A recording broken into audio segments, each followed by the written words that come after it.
back. Cubism, Aaron. True. Modern Horizons. Cube Horizons? Cube Horizons. Unless you Still have kind of Modern Horizons. Unless you have a modern cube, then you get like, what, 100 cards or something? Yeah, we're back with part 2 of Modern Horizons, which, you know, after the...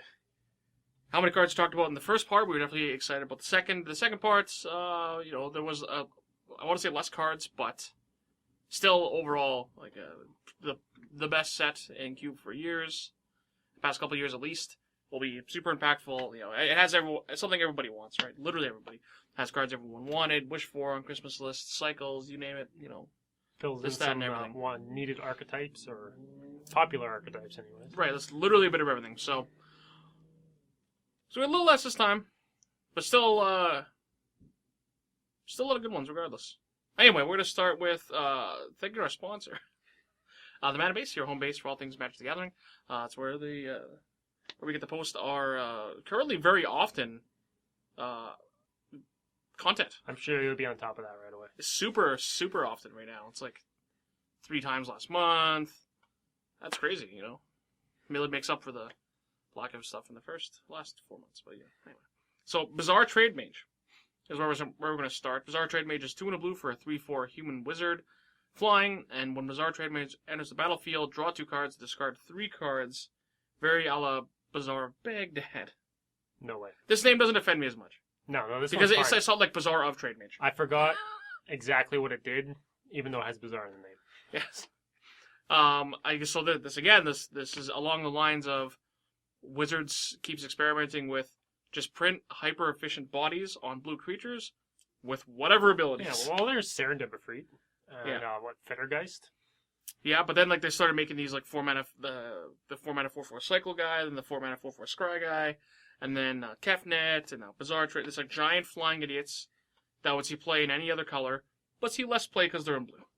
So Bizarre Trade Mage is a from a very powerful land in a limited, less powerful, but still kind of neat. Like again, the body's very good. If you need some sort of reanimation fuel, any kind of reason to make the Graveyard's Matter theme a little better, Bizarre Trade Mage does exactly that. I'd be much more inclined to run it over Magus of the Bizarre. Though, admittedly, I'm a fan of Magus of the Bizarre. But anyway, next we got is the first of I think it's the first cycle we're going to talk about today. Wasn't the last card of a cycle that spans many sets? It does. So starting with Morphling, very dominant Morphling back in the Urza Saga era. It was so good you would Oath of Druids it into play. And now we've what did we get after it? It's either Torchling or Thornling? It was Torchling was Planar Chaos, and then Thornling, and then we got Brightling. Brightling very recently, and Endling with a reference to Wind Reaver. Yeah, I was gonna say, does Wind Reaver show up on your list From somewhere? Ascension. I'm a big fan of Wind Reaver. All the lings, the shapeshifter creatures with the mirroring art. So Endling's in to finish the cycle, many years too late. Back when Torchling was printed, this card probably would have been great. Similar to Thornling. Thornling was pretty good for a while, but Endling, unfortunately, like I said, a couple years too late. So 2/2 black, 3/3 zombie shapeshifter is a zombie. I'm pro zombie right now. So 1 black gains menace till end of turn. 1 black gains death touch till end of turn. 1 black gains undying till end of turn, and then 1 generic. It gets either +1/-1 or -1/+1. Just like all the other lings. So the fact this one gains Undying is really is interesting versus the bouncing back than the other ones did. So it's stickier. The fact it has Menace, yeah, it the gets abilities in. all flow together. Yeah, it fits. It does fit well together. It just is kind of like this mana hungry creature, which might not be bad. So black creatures aren't so good that this card is definitely a nothing. But this card's again, I probably maybe a year or two ago I'd be pretty excited. Now, not so much. It's another than all line of 2 black 4-drops. Yeah. Again, with no immediate effect, it does probably close the game up pretty quick and is fairly resilient. So we're probably I definitely feel like we're underrating it a bit, but just creatures, when you start getting to this mana cost without some sort of immediate impact, I'm a little more hesitant on, but they can all be those. So I think Endling is very close and definitely worth testing. I don't know if I'm going to do that, but I'm not. If it was like a 3, again, I understand it would be like a 3/4, but I just wanted the bot to be a little better. I hate this card. I hate what it is. I hate that it's a mythic Savannah Lions. So Hexdrinker, 1 green, 2/1 snake. Level up, one generic. So levels 3 to 7, it is a 4/4 protection from instants, and levels 8 plus, it's a 6/6 protection from everything. This isn't the Savannah Lions. This is a 4-drop. So this isn't really a Savannah Lions, and I think that's why I'm more It's not an aggro more card. okay with this card. Yeah. Well, this card is an aggro card, but transitions well to a mid-range card. Not just being the aggro, kind of like. It can be played as an aggro card, Yeah. but it's not an aggro card. So if you just want green Savannah Lions, if you're supporting the green attack deck, green red stuff, Hexdrinker is fine. It's extremely serviceable, kind of like Student of Warfare, or not Student of Warfare. Kessick Prowler. Is this Student of Warfare? The level up white guy? Yeah, probably. I think I was trying to, in my head I was picturing Weather Wayfarer, which was incorrect. But anyway, Student of Warfare. Probably get some basic planes. Similar, Student of Warfare scales a little better, that are more harder mana cost. Yeah, I think you kill this card if it's green to level up. Yeah, but the fact that it's not, the fact that it is a generic, is what makes this card good. So, at face value, yes, you can just jam it into all your aggro decks. But even though Drew and I we just don't support the green aggro decks. This card is still worth looking at because it does just come down as a 4-mana 4/4 protection from instants that you can draw, play early, invest into later, and when you draw at turn 100, then it's just this Progenitors. It does kind of die to a gust of wind, which is a problem, but for the low investment cost, it has maximum potential. It's great scalability. Yeah, absolutely. And I like the art. I just like that it's mythic. I think it's a slap in the face. It's mythic, but like this card, It's fine. this card would be like pretty lame as a rare and limited, I imagine. If you don't kill, you get a window to kill it. And if you don't, you're just dead. This card. I was happy we got this card. Kaya's Guile. 1 white/black instant. Choose 2. Each opponent sacrifices a creature. Exile all cards from each opponent's graveyard. Create a 1/1 flying white and black spirit creature token. Did I say flying? It has flying. Or you gain 4 life. Entwine for 3. So it's a Kaya's command. Yeah. Kind of a la Kolaghan's command. So Kolaghan's command ended up being so good because no matter which modes you choose, they're all easy to choose. It's all very easy to have a target, and they all net you a card. Every single mode on Kolaghan's command, right? Shock, discard a card, raise dead, shatter. Shatter. So Kaya's Guile is very, very close, but not quite. Well, not quite that. 2 of those abilities are kind of washes, like 4 Yeah. life or So the exile edict, cards. the edict is probably at the face value while you're playing it, and then it's like what other do you play it to make a 1/1? The edict guy make a 1/1. That's like, if you gain the 4 life, it's like a tribute to hunger, exiling all cards from each opponent's graveyard. Like that card is good, but like, do you want those effects? So, Well, if you think about it, Orzhov kind of sits in the middle. It's not a great guild. It's not a really bad guild. they have a lot of options, and but you they're can all kinda like just fit whatever you want in there. So yeah, you can play many just like Rakdos. You can kind of display 1,000 removal spells. So the Vindicate-esque, Mortify, whatever. So I know there's a lot of like Lingering Souls, Vindicate. That actually just came up on the subreddit of like the top Orzhov cards, Burrow Rights. These kind of value mid-range cards, or just Vindicate.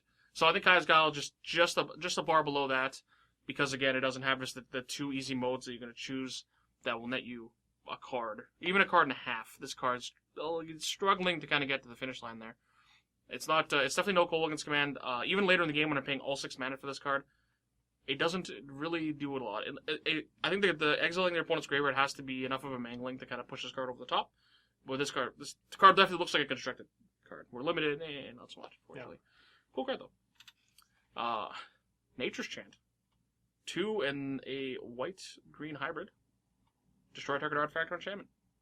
So I assume most people play Naturalize. It's better than Not Naturalize. Naturalize, Disenchant.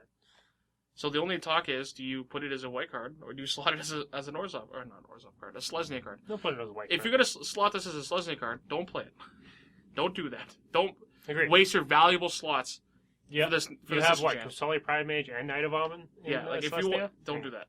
Like if you want to play this card, if you play Disenchant and you want to play a strictly better Disenchant, just put it in over Disenchant, and just let your OCD worry about it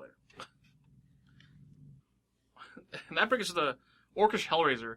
1 in a red, 3/2, Orc Warrior, Echo 1 red, just a red, not 1 and a red, just 1 red. When Orcish Hellraiser dies, it deals 2 damage to target player or planeswalker. This card is not exciting. Well, I'm compelled to try it. Yeah, I'm still gonna play it, but it's just not exciting. It's I guess not long ago, there was a year, 2 years ago, we got all the 2 mana 3/2s with some sort of drawback. The Gorehouse Chainwalker, the one from one of the core sets, the 2 mana Borderland Marauder. Yeah, 1/2 when it attacks, it gets +2/+0. So all these 2 mana 3/2s at some sort of cost. This one has a cost still, but it gets an upside of shocking your opponent or planeswalker when it dies. So I think the 1 red Echo makes it fine. If it costs 2, it'll probably 2's be bad. unplayable. 2 I'm not looking at this card. But the fact it's only 1, I think the even if it's just the at worst case a 2 mana shock, it's isn't too bad. It can come into play and block right away if necessary. It's a common with a lot of text. I'm pretty happy about it. I'm gonna slot it into red 2-drops. I'm not sure what to cut yet, but give it a shot. I might cut Stormlord Berserker. I know we talked about it briefly before. That card has a huge upside on curve. That card's bananas. But when it's on a curve, that card's it's awful.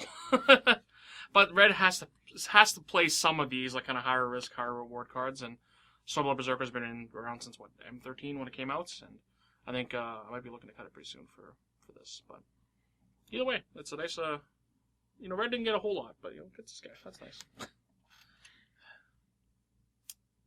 Plague Engineer. Plague Engineer. Tuna red, Tuna black, 2/2 carrier, Death Touch. When it enters the battlefield, choose a creature type.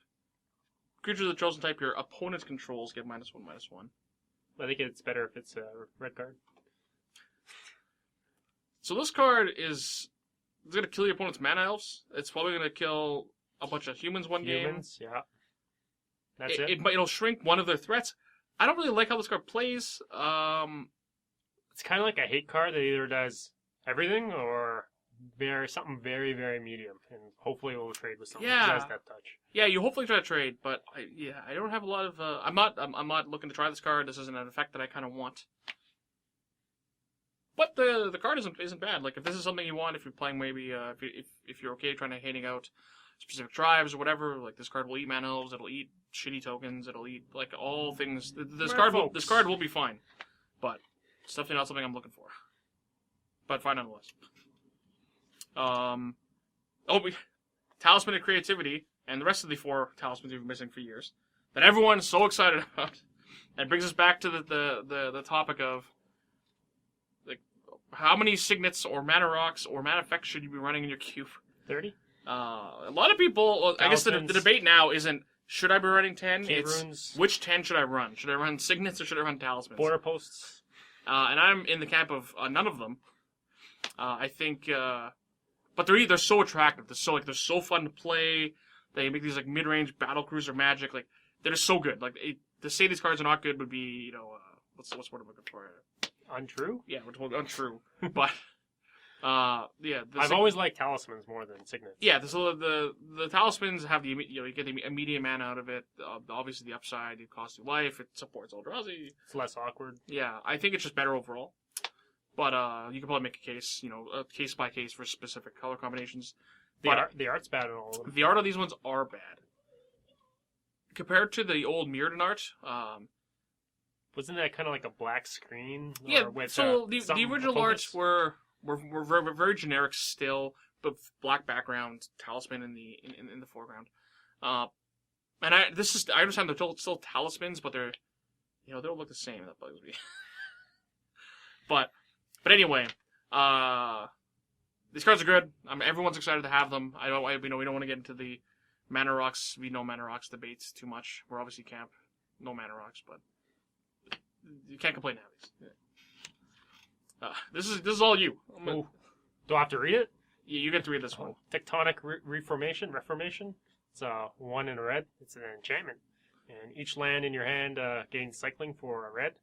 And it's got cycling for generic 2 in case you don't want to put this thing out and just ship it off. So why do you like this card? Because I'm not in. Mostly because I don't do the land package at all, for the record. No. Blue lands. No, neither of us we're pretty anti-lands. But If you didn't watch the first part, we're pretty anti-lands. Anti-lands. Red and 6 is in the first half. Each set, I kind of look for cards that, red's good at attacking, red's good at throwing damage. Red's the most one-dimensional. Right. I want cards that let red do other things. I want Yep. the, Bolus's Wrath, the 5 damage spells. Hour Devastation, Sneak Attack, Perforos. The enchantments that let you draw cards. You got Outpost Siege. Yeah. Experimental Frenzy, which I'm not particularly in because it's more of an aggro card. I'm a fan.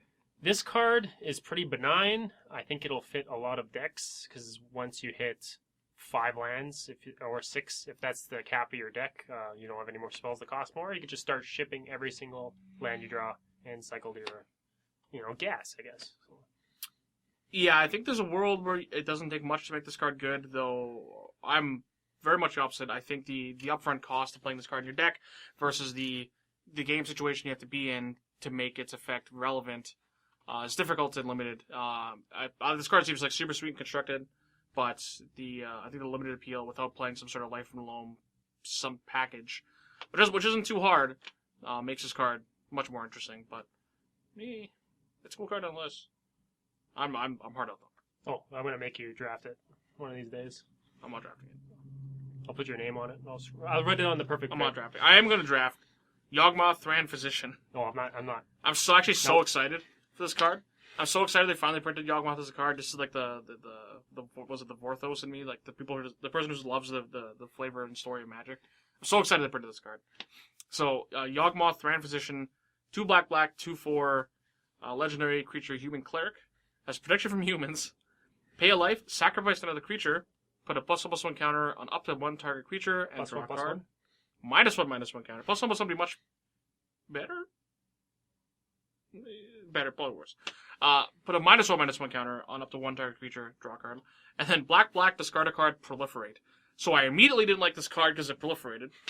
But that aside, I really, really like the card.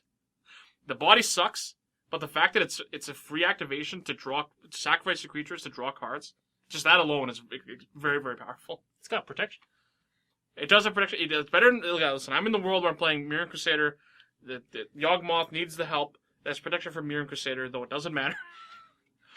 I love everything about this card. It's everything that, flavor-wise, Yawgmoth should do. It even has a little Phyrexian symbol on his belt. It's great. Big fan. Now is it actually good? It has a lot of things I dislike about it. It has arbitrary protection. Yeah, this proliferate thing that I on other cards that it's more of the ability, let's say if this card had a little less text where more of its value was placed into the proliferate part of it, I wouldn't like it as much, but because it's kind of just this extra ability that I'm already playing it for its first up to that line of text. So because it's just a bonus of what I already want, I'm completely fine with it. The pay a life, sacrifice a creature to draw a card with upside to randomly give one of your opponent's creatures -1/-1 that you can turn into -2/-2 off the free card you just got. Big fan. I don't know how it'll play, but in the Staxish tokens, whatever nonsense a lot of people already like, I think this card easily fits into those. I think this card's a better enabler than a God Eternal Bontu is a card I like a lot, and I want it to be good a lot. But you need kind of board states to play that card for it to be good. With Yawgmoth, you can just play it on curve, and then it's good afterwards, if that makes sense. Or it's just easier to make work, but it is a 4-mana 2/4. That body isn't great. And I get that.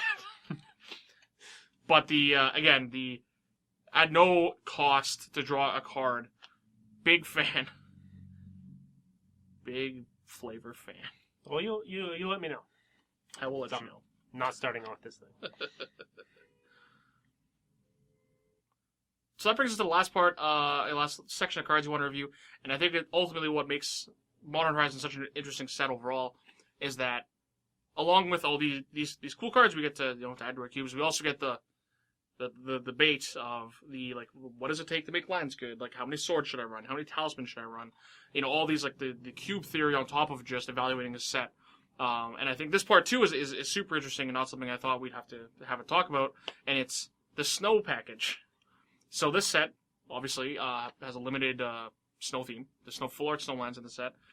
So enough of them were good enough to spark the debate of what if I just errata all my basics to be snow basics? Is it worth the upside that now these snow cards produce. So yes, because we got a decent Simic card. So before we had like Mouth of Ronom and Scrying Sheets and not a whole lot of Oran snow Viper cards. You know, Cold Steel I Heart. have run Oran Viper in the past, and I want that card to be good. But Boreal it's not good. Druid. Boreal Druid and Cold Steel Heart are the only passable ones because they're not snow related at all. But now we've gotten a handful that maybe it's worth a second look. So I guess the first one we'll talk about, not in alphabetical order here, is the Ice Fang Kodal, the blue-green 1/1 snake, flash flying. When it enters the battlefield, draw a card, and then it has Death Touch as long as you control 3 other snow permanents. So it has to. If you have just lands, you have to have 3 basics, assuming into play. But if it has Death Touch, it's just a flash Baleful Strix. Yeah, and that's great. That's super great. So, assuming this card is said you control 3 other basics, which it almost does, this card is fantastic, and it brings a playable Simic card, which I did not think we would get, especially after just exiting Ravnica. Exiting Ravnica. So, I guess again, this started the debate of do I go buy 150 Snowlands right now, and then the alternative is you're not gonna buy. You just errata all your basics. So let's say it's very very easy to implement. You just tell your player base all your lands are all Snowlands, and then this card's great. This card's fantastic. I think it's a really easy change. It doesn't it doesn't feel like it breaks. What was it, the immersion? Yeah, that's what I'm going for. I feel like I don't have to work too much to make it good. Where when Eldrazi's first kind of came out, like, well, do I start adding wastes to the draft lands and people don't have any of them? Like, well, how's that going to impact the draft? Will it impact the draft? Do I have to care? Do I have to add all these colorless cards? In reality, you really really didn't. You just play a couple more mana artifacts that support it, and maybe a couple more non-basics or pain lands or talismans. You kind of make those conscious decisions. But I think this one's an easier one. Just to say, all of a sudden all my basics are snow, very very easy. And Ice Fang Kodal is definitely very very good. I was happy to see this card too. Ice Hide Golem, which is 1 snow for a 2/2 snow artifact creature golem. That's it. Just a 1 mana 2/2 you can only play with snow. It's an Isamaro. It's an Isamaro for snow. So if you're just playing mono red, this card you can just play it off a mountain. This card's great. It's so modest, but I'm excited about the snow package. And then one of the last cards we got for snow. Well, you're missing the Snow to the Rocks. Oh, I am. So Omthanice is the 1-white enchant to chance one of your snowlands. When it comes to play, exile a creature your opponent controls, as long as Omthanice is in play. So just like Chain to the Rocks. But just this hard 1-white removal of Chain to the Rocks didn't have to enchant Mountain. This card is just better. 1-white hard removal. So again, if you're playing snow, I'd be much more inclined to run it over Journey to Nowhere. Right? Easier to cast. Can get more blown out. Weaker to Vindicate or Avalanche Riders if you're still in that era. But still, overall, a very, very powerful effect. And then a much more modest effect is Arkham's Astral Head. 1 snow mana, snow artifact. When it enters the battlefield, draw a card, and then tap a generic and add 1 mana of any color to mana pool. So a Prophetic Prism for 1 snow instead of 2. It's more like a star, chromatic star. No, it's a Prophetic. Prophetic Prism costs 2, comes into play, draws a card, and has this effect. Yeah, but you can tap Prophetic Prism for mana. Prophetic Prism? I'm pretty sure. No, you can't. No, you can only filter mana. Thinking of Prismatic Lens? Yeah, you're thinking of Prismatic Lens. Prophetic Prism. I play a lot of Pauper. Ah. That's not true. I own a lot of Pauper cards. And my favorite deck is the Boros Monarch deck, and I play 4 of that card, so big fan. I'm really excited about this card randomly. I think it's one of the more... Drew's gets really excited about the modest cards. This just... When you're building a deck and you need an extra color fixing, it cycles. It's very minor. Mm-hmm. Fits into most decks. I'm just really in. Yeah. So... we also got, though it's not on my list here, because we talked about just before recording, the Languish, or the 2 and a black. All creatures get -X equal to your snow permanents. The snow lands? Is it snow permanents? It must be permanents. I'm pretty sure it's permanents.